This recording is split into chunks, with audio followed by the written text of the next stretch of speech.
এই কি অদ্ভুত ঘটনা! আমি ইরানের দিকে মিসাইল ছুঁড়েছিলাম, কিন্তু এটা ঘুরে উত্তর কোরিয়ার দিকে যাচ্ছে। এখন কি হবে? সবাই তাড়াতাড়ি একটা কিছু করো। দুলা ভাই, মিসাইলের কথা ভুলে যান। এখন নিজের জন্য একটা কবর খুঁড়ে রাখেন, কারণ ওই পাগল কিম আপনার দেশকে মুহূর্তেই ধ্বংস করে দিতে পারে।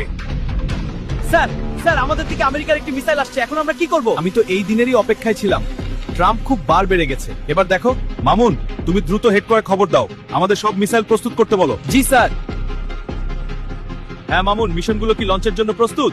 স্যার, মিসাইলগুলো লঞ্চ হওয়ার জন্য একদম প্রস্তুত। এখন আপনি সুইচ টিপে দিলেই মিসাইলগুলো লঞ্চ হয়ে যাবে। ঠিক আছে, তাহলে আর দেরি কেন? যা যা, ট্রাম্পের পাছায় গিয়ে লাগ। আমাদের উপর পারমাণবিক মিসাইল আসছে, সবাই পালাও। কিম হালার ঘরে হালাই করলো কি?